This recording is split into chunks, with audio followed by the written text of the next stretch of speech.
Hello बच्चों, chapter को आगे बढ़ाते हैं और आज नई हेडिंग की बात करते हैं। हेडिंग है torque on a dipole in uniform electric field.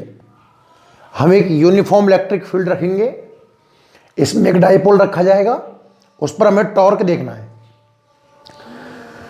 बच्चों, सबसे पहले मैं जानना चाहता हूं कि टॉर्क क्या चीज है या टॉर्क किस कंडीशन में लगता है। मैं आपके सामने कुछ एग्जांपल्स दे रहा हूं। इन एग्जांपल्स में आप देखना कि कहां तो फोर्स लगा हुआ है और कहां पर टॉर्क लगा हुआ है, ठीक है ना। फॉर एग्जांपल्स, ये हमारी कोई बॉडी है, कोई भी आप ऑब्जेक्ट मान लीजिए, ठीक है ना।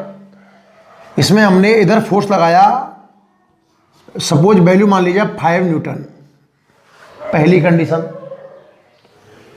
दूसरी कंडीशन है कि ये बॉडी है, हमने 5 न्यूटन इधर लगाया और 5 न्यूटन इधर लगाया। तीसरी कंडीशन, ये बॉडी है, 5 न्यूटन आपने इधर लगाया, 5 न्यूटन आपने इधर लगाया। चौथी कंडीशन, ये कोई बॉडी है, 5 न्यूटन आपने यहां लगाया, 5 न्यूटन आपने यहां लगाया।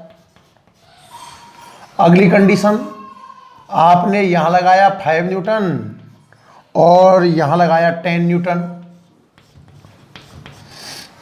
अगला एग्जाम्पल, आपने यहां लगाया 5 न्यूटन और यहां लगाया 10 न्यूटन। और नेक्स्ट एग्जाम्पल, आपने यहां लगाया 5 न्यूटन और यहां लगाया 10 न्यूटन। ऐसे मैं बहुत सारे एग्जाम्पल कर सकता हूं। पहले आप सभी एग्जाम्पल को देखिए ध्यान से। अगर कोई बॉडी पर इफेक्टिव फोर्स 5 न्यूटन है तो इस फोर्स की वजह से ये बॉडी आगे बढ़ेगी ना, ट्रांसफर मोशन होगा इसका, लीनियर मोशन। कैसा मोशन होगा? लीनियर। पर क्या इस 5 न्यूटन की वजह से ये बॉडी राउंड कर सकती है? क्या पॉसिबल नहीं है। ध्यान से देखिए आप कोई बॉडी लें और उस पर आप 5 न्यूटन फोर्स लगाएं तो इस 5 न्यूटन की वजह से बॉडी रेखीय लीनियर मोशन ही तो कर सकती है। बॉडी सर्कुलर मोशन कभी भी नहीं करेगी। मतलब इस कंडीशन में क्या है? फोर्स तो है पर टॉर्क नहीं है। फोर्स अगर है तो बॉडी लीनियर मोशन कर रही है। अगर आपको लगे किसी एग्जांपल में कि हमारी बॉडी लीनियर मोशन कर रही है, इसका मतलब उस पर फोर्स है। और अगर वो सर्कुलर मोशन भी कर जाए, राउंड घूम जाए, तो उस पर टॉर्क है। घूमेगी नहीं, इसका मतलब इस पर क्या नहीं है? टॉर्क नहीं है। यहां देखना, 5 और 5 एक ही साइड में है तो रिजल्टेंट फोर्स कितना हो गया? 10। पर इस कंडीशन में भी बॉडी सिर्फ लीनियर मोशन करेगी, तो इस कंडीशन में भी क्या है? फोर्स है पर टॉर्क नहीं है। इस कंडीशन को ध्यान से देखना। देखिए 5 न्यूटन और उसकी अपोजिट साइड से भी 5 न्यूटन। रिजल्टेंट फोर्स कितना है? 0। ना तो फोर्स है और घूमने का सवाल ही पैदा नहीं होता है, बॉडी घूमेगी नहीं। अगला एग्जांपल देखिए, ये एग्जांपल देखिए आप, 5 न्यूटन इधर है और 5 न्यूटन इधर है। रिजल्टेंट फोर्स तो 0 है। 5 न्यूटन और 5 Newton opposite, same magnitude, opposite direction, तो रिजल्टेंट फोर्स कितना आएगा? 0। पर अब की बार बॉडी आपकी सर्कुलेट होगी। देखना, कोई बॉडी ले, एक फोर्स ऊपर लगाऊं ऊपरी किनारे पर, एक फोर्स नीचे किनारे पर लगाऊं, तो इन फोर्सों की वजह से ये बॉडी इस तरीके से सर्कुलेट होगी। मतलब इस कंडीशन में फोर्स नहीं है, वट टॉर्क है। फोर्स, रिजल्टेंट फोर्स 0 है पर टॉर्क है। इस कंडीशन को ध्यान से देखें। 5 न्यूटन और 10 न्यूटन दो फोर्स हैं, रिजल्टेंट एक ही डायरेक्शन में है, तो रिजल्टेंट फोर्स 15 आएगा। मतलब फोर्स है पर बॉडी पर दो फोर्स एक ही डायरेक्शन से लगे हुए हैं, तो लीनियर मोशन होगा। मतलब टॉर्क अभी भी नहीं है। इसको और देखिए, 5 न्यूटन और 10 न्यूटन अपोजिट डायरेक्शन में है। रिजल्टेंट फोर्स 5 न्यूटन इधर रहा होगा, पर बॉडी केवल रिजल्टेंट फोर्स एक ही पॉइंट पर है ना, तो लीनियर मोशन करेगी। मतलब फोर्स तो है पर टॉर्क नहीं है। इस एग्जांपल को ध्यान से देखिए, 5 न्यूटन और 10 न्यूटन, इस कंडीशन में फोर्स भी है और क्या है? टॉर्क भी है। इन सभी एग्जाम्पल का एनालिसिस करने के बाद हम इस रिजल्ट पर पहुंचते हैं कि टॉर्क कब लगेगा। ध्यान से देखिए, टॉर्क लगने के लिए मिनिमम 2 फोर्स रिक्वायर्ड होंगे। किसी बॉडी पर टॉर्क सिंगल फोर्स क्रिएट नहीं करेगा। जिन जिन में सिंगल फोर्स है आप ध्यान से देख लो, किसी भी कंडीशन में टॉर्क क्रिएट नहीं होगा। मिनिमम कितने फोर्स चाहिए? 2। अच्छा, दूसरी बात, जो 2 फोर्स हैं, जो 2 फोर्स आपने लिए हैं वो डिफरेंट डायरेक्शन में होने चाहिए। अगर सेम डायरेक्शन में हुए तो वो टॉर्क क्रिएट नहीं करेंगे। 2 बात समझ में आई कि टॉर्क लगाने के लिए we have required minimum 2 force, they are in different direction, दोनों डिफरेंट डायरेक्शन में होने चाहिए। अब देखो इस कंडीशन को ध्यान से देखना, फोर्स भी मुझे 2 दिख रहे हैं, डायरेक्शन भी अपोजिट दिख रही है, पर एक ही लाइन के ऊपर नहीं होने चाहिए, अलग अलग लाइन पर होने चाहिए। जैसे कि देखो यहां एक लाइन खींचूं, दोनों फोर्स एक ही लाइन पर आ रहे हैं तो टॉर्क क्रिएट नहीं होगा। यहां ध्यान से देखना, 2 फोर्स हैं, बिल्कुल सही है, अपोजिट डायरेक्शन में है, बिल्कुल सही है, और क्या अलग अलग लाइनों के ऊपर भी हैं, बिल्कुल। यहां लाइन खींचेंगे तो देखो ये फोर्स छूट गया, और यहां लाइन खींचूंगा तो ऊपर वाला फोर्स छूट गया। चाहे इस कंडीशन को देख लीजिए। पूरी कहानी का अभी मैं टॉर्क पढ़ाने वाला हूं। टॉर्क कैसे लगेगा? टॉर्क के लिए आपको 3 बातें दिमाग में होनी चाहिए कि टॉर्क कब लगेगा। जब मिनिमम 2 फोर्स हो, दोनों फोर्स अपोजिट डायरेक्शन में हो, और तीसरी बात, दोनों अलग अलग लाइनों के ऊपर हो। दोनों फोर्स कैसे हो? अलग अलग लाइनों के ऊपर। ये 3 बातें मिल जाएंगी बच्चों तो क्या बनेगा? टॉर्क। ठीक है ना? अच्छा, इस बात को थोड़ी देर के लिए याद रखना। आगे बढ़ते हैं, हेडिंग को आगे बढ़ाता हूं मैं। हेडिंग है torque on a dipole in uniform electric field. एक यूनिफॉर्म इलेक्ट्रिक फील्ड दीजिए। यूनिफॉर्म इलेक्ट्रिक फील्ड का मतलब ये बिल्कुल ऐसा, तो इस टाइप से गैप बराबर होना चाहिए लाइनों के बीच में, और बिल्कुल स्ट्रेट होनी चाहिए,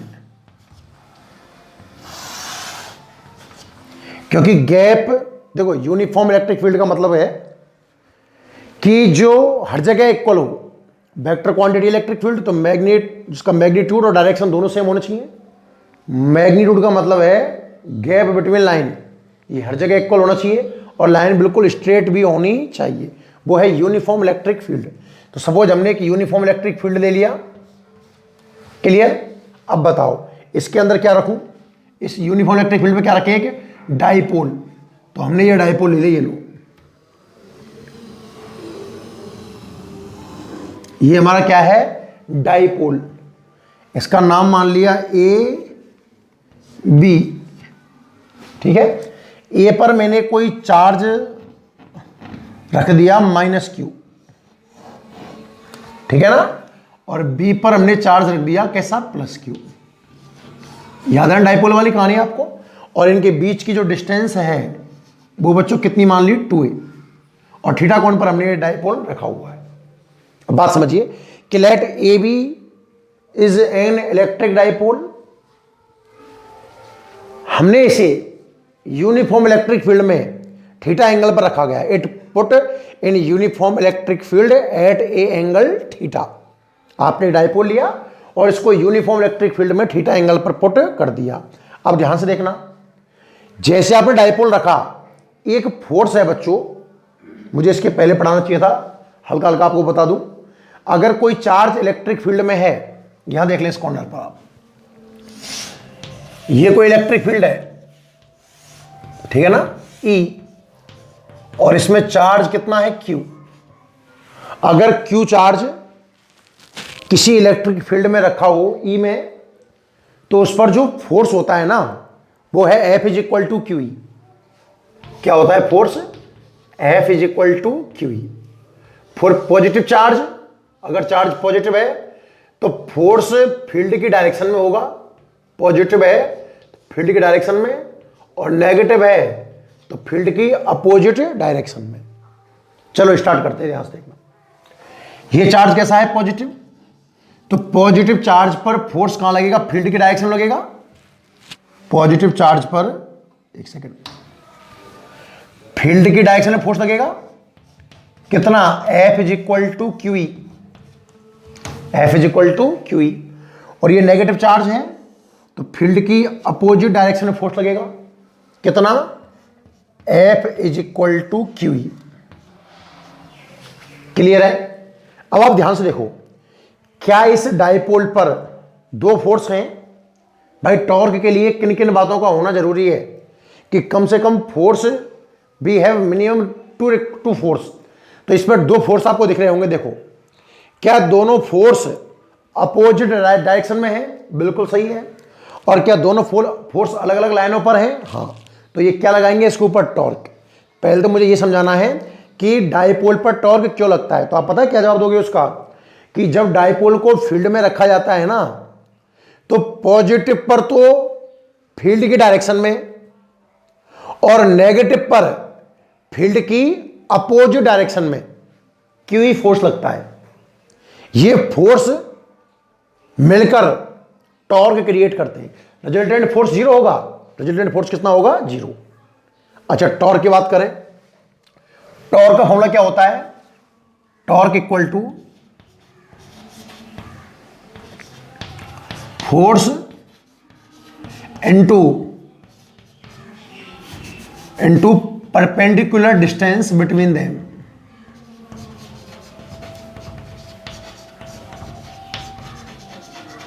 ठीक है ना? तो tau is equal to force का कोई भी आप क्यू ले लो, किसी भी एक फोर्स का मैग्नीट्यूड ले लीजिए आप, कितना लिया आपने? Q into perpendicular distance. आप एक डायग्राम और सेट कर सकते हो, देखो ध्यान से कैसे, कि ये हमारा एक डाइपोल है, इसका नाम दिया है बच्चों हमने कितना? A B. यहां प्लस क्यू पर फोर्स लगा हुआ है फील्ड के डायरेक्शन में क्यू ई, और यहां कहां लगा हुआ है? अपोजिट लगा हुआ है कितना? Q E. Minimum distance perpendicular, मुझे परपेंडिकुलर डालना होगा एक, तो बच्चों मैंने इसको आगे बढ़ाया और यहां से मैंने एक परपेंडिकुलर ड्रॉ कर दिया। ओ, ये 90 डिग्री का एंगल है और ये कितना है? थीटा। ध्यान से देखिए, मैंने डाइपोल ले लिया, एक प्लस क्यू पर तो फील्ड के डायरेक्शन में फोर्स लगा दिया और माइनस क्यू पर अपोजिट लगा दिया। मुझे इनके बीच की परपेंडिकुलर डिस्टेंस लेनी है, तो किसी भी एक को मैंने आगे बढ़ा के यहां से परपेंडिकुलर डाल दिया। तो ये परपेंडिकुलर डिस्टेंस दिखी आपको, पहला फोर्स ये रहा, दूसरा फोर्स ये रहा। परपेंडिकुलर डिस्टेंस इनके बीच की होगी ओ बी। कितनी होगी? O B. तो आप इस ट्राइंगल से ओ बी की वैल्यू निकाल सकते हो। In triangle A O B, ध्यान से देखना, ये एंगल है ना, ये एंगल है, ये 90 डिग्री का है, तो ये हाइपोटेंशियल है, परपेंडिकुलर है और बेस है। आपको हाइपोटेंशियल की वैल्यू पता है कितनी? 2a, और क्या निकालना है आपको? परपेंडिकुलर। तो बच्चों आप इसमें साइन लगाइए, साइन थीटा। साइन थीटा की वैल्यू क्या होती है? Perpendicular upon हाइपोटेंशियल। परपेंडिकुलर कितना है? ओ बी, और हाइपोटेंशियल कितना है? 2a। तो यहां से जो ओ बी निकल के आया वो निकल के आया 2a साइन थीटा। ये वाली वैल्यू आप ऊपर पुट कीजिए, तो जो टॉर्क बनेगा, टॉ इज इक्वल टू, वो कितना आएगा? क्यू ई, और इसकी वैल्यू कितनी आ गई? 2a sine theta. क्या बच्चों? Q इंटू 2a P बन गया। मीन्स जो टॉर्क आया वो आया PE साइन थीटा। याद रखना, जब कोई डाइपोल यूनिफॉर्म मैग्नेटिक फील्ड में रखा हो, जब कोई डाइपोल यूनिफॉर्म मैग्नेटिक फील्ड में रखा हो, तो उस पर रिजल्टेंट फोर्स कितना आता है? जीरो, क्योंकि force same in magnitude but opposite in direction. ठीक है। और टॉर्क कितना आता है? PE sine theta. इसमें कुछ कंडीशन भी बना सकता हूं मैं। अच्छा, इसका वेक्टर फॉर्म लिखना हो आपको, टॉ वेक्टर इज इक्वल टू, तो बच्चों ये बनेगा P vector cross E vector. याद है ना? A cross B, AB sine theta. Clear है यहां तक? अच्छा, इसमें कुछ कंडीशन बन सकती हैं। Condition number 1, if theta is equal to 0 degree and what is theta? Theta is angle between P vector and E vector. याद रखिएगा बच्चों, theta is equal to angle between P vector and E vector, condition number first है कि theta equal to 0 degree, आप इसमें put कीजिए तो torque कितना आता है देखना, पीई साइन 0 की वैल्यू तो 0 होगी, तो बच्चों टॉर्क आ जाएगा 0। टॉर्क कितना आएगा 0। दूसरी conditions, if theta equal to 180 degree, theta is equal to 180 degree आप पुट कीजिए, then torque is equal to P E sine 180 भी 0 होता है, तो यहां से भी टॉर्क कितना आएगा 0। आपने एक बार एंगल 0 जमाया तो भी टॉर्क 0 आया, और 180 जमाया तो भी टॉर्क कितना आया 0। अब ध्यान रखना ये बैलेंसिंग कंडीशन है, बैलेंसिंग कंडीशन है दोनों, टॉर्क 0 है ना, कोई टॉर्क नहीं है, मतलब बैलेंसिंग कंडीशन है। अब बच्चों आप थोड़ी देर के लिए कुछ याद रखोगे, 0 डिग्री पर तो आती है stable balancing condition, stable balancing condition. मैंने स्टेबल क्यों नाम दिया है, इसका एक्सप्लेनेशन अपन चैप्टर नंबर 3 पढ़ेंगे, उसके अंदर देखा जाएगा, ठीक है ना। एंड जो 180 पर है यह है अनस्टेबल, अनस्टेबल बैलेंसिंग कंडीशन। याद रखिएगा, जब आप थीटा बराबर 0 डिग्री जमाते हो तब भी टॉर्क 0 आता है, और 180 जमाते हो तब भी टॉर्क कितना आता है 0। पर थीटा बराबर 0 डिग्री को नाम दिया गया है स्टेबल बैलेंसिंग कंडीशन, और 180 को नाम दिया गया है unstable balancing condition. And last condition number 3, if theta is equal to 90 degree, अगर पी वेक्टर और ई वेक्टर के बीच में एंगल कितना हो 90, तो 90 जमा के देखिए, टॉ इज इक्वल टू कितना आएगा पी साइन 90, साइन 90 कितना होता है 1, तो टॉ इज इक्वल टू कितना आएगा पीई। ये बच्चों मैक्सिमम टॉर्क है, ये क्या है मैक्सिमम टॉर्क। यहां तक बात समझ में आई कि नहीं आई, ठीक है ना। तो जो हमारी हेडिंग थी वो थी torque on a dipole in uniform electric field. चलो इसमें काफी लैंग्वेज दिखानी है तो ढंग से मैं लिखाता हूं, आप हेडिंग लिखिएगा, हेडिंग लिखिए आप पहले, तो हेडिंग है torque on a dipole, heading लिखिए torque on a dipole in a uniform electric field, torque on a dipole, torque on a dipole in a uniform electric field. लिखिए हेडिंग, इसमें लिखो let A B is an electric dipole, let A B is an electric dipole,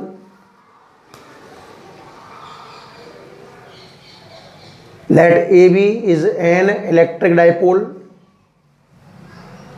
let AB is an electric dipole, it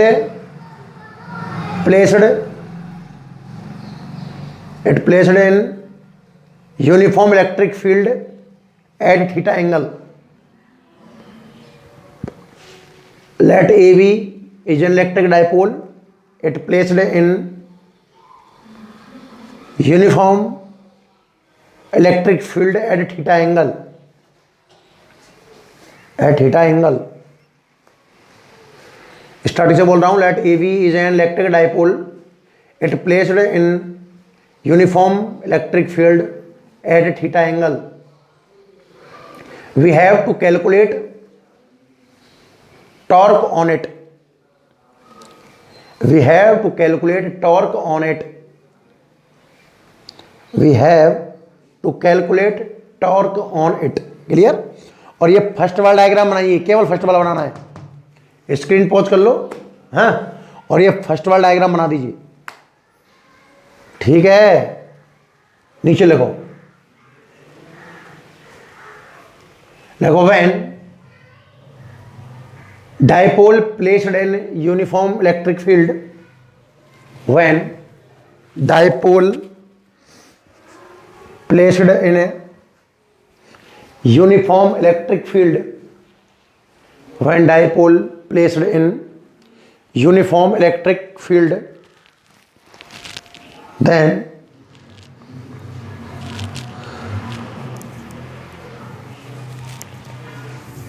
then a force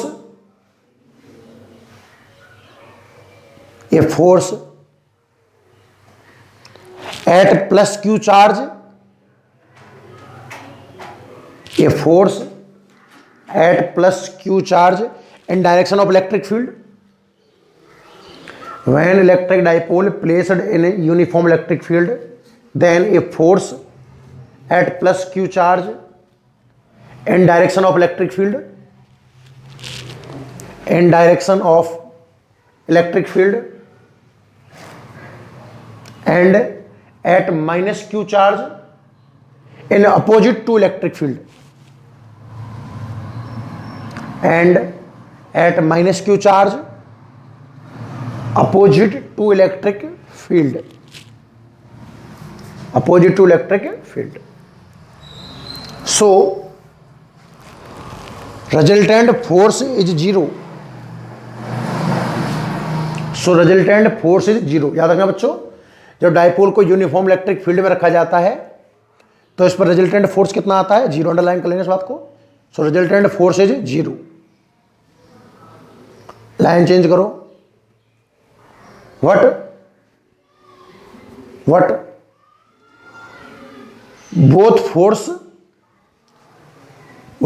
force same in magnitude. What both force same in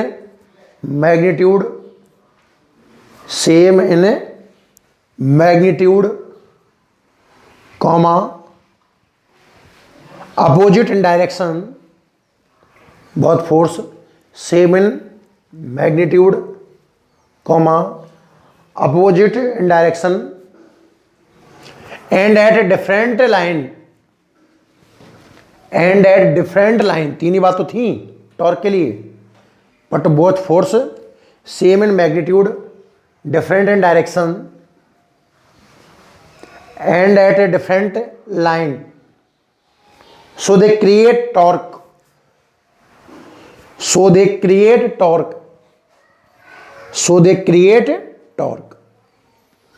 ठीक है, ये वाला diagram बनाइए और यहां से पूरा लिख लीजिएगा. ठीक है ना.